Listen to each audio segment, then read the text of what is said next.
Good morning, and welcome to your daily Farm and Home Show, brought to you by the University of Kentucky Cooperative Extension Service. And now, here's your host.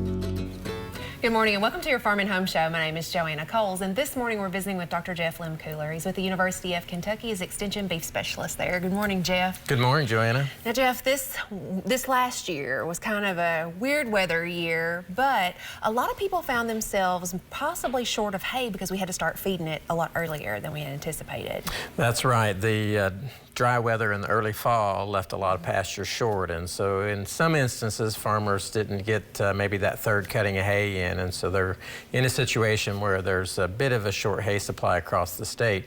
And so there have been a lot of calls coming in lately about strategies to try and stretch limited hay or what to do if they think they may not have enough hay. Yeah, and you know, there are some options. Of course, people don't want to cull cows, but that's obviously one, is to reduce that. But I know you have some other nutritional options that we might be able to try. Absolutely, and mentioning culling the cows is a good one. Early weaning calves is another good option if we think that the calves are 5 months or so, even though we may normally take them to 7 months. We could go ahead and wean that 5-month-old calf and reduce the nutritional needs on that cow.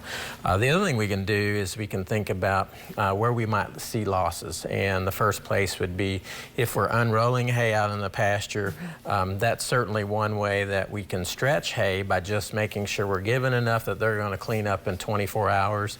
But we have to be careful with that because we get a lot of rain this time of year, it seems like, even though it's cold today. But if they're laying down on that hay and or they're walking across it, they can pug a lot of that hay down into the ground and they lose that. And then also, if they're bedding down on it, when they tend to get up and stand up, one of the first things they'll do is they'll defecate and contaminate that hay and they won't eat it. So a simple electric fence, maybe a high tensile strand or even polywire down the middle of that where you're unrolling that hay can help protect that from those cows walking down it and pugging it down into the ground or maybe even laying on it in some instances. Calves will tend to lay on it, but they don't cause as much damage as what a bigger cow is going to do. Yeah, so just maybe taking that extra step of that, maybe some high tensile or polywire or something like that. Exactly, and then another strategy we could think about doing is limited time that cows would have access to hay. So if you have a confined area, maybe you've built a concrete pad where you're feeding hay on, and if it has gates where you could allow cows access to maybe 8 hours a day and then lock them out for the rest of the time frame.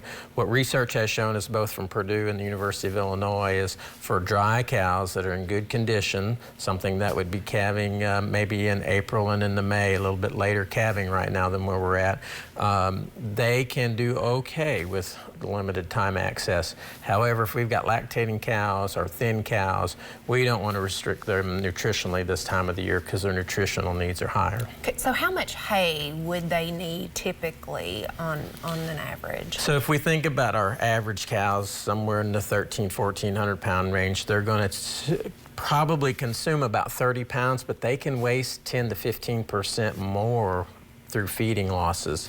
And so that's another thing that we need to think about on a feeding loss is protecting that hay so that the cows aren't coming up and walking that hay down into the mud. So using a bale ring feeder, it can be a simple one, or it can be one that is a quote-unquote hay saver type ring that lifts that bale up. When they pull hay out, the hay falls down within the ring and not around their feet where they're going to walk it down in the mud. So that's another feeding loss kind of management strategy rather than having the hay set out there unprotected and the cows are going to try and lay down on it and get it down in the mud.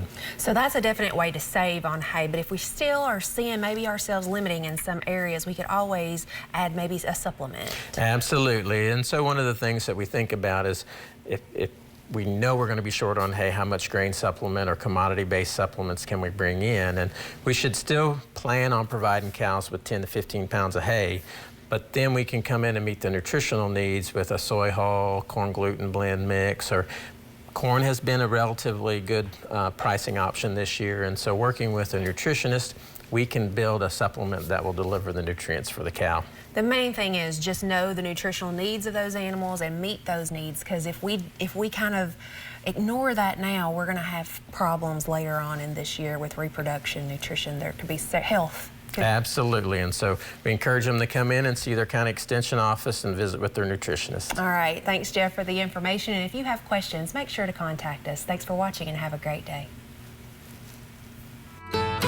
If you have questions about today's topic, please call the Warren County Extension Office at the number on your screen. Thanks for watching and have a great day.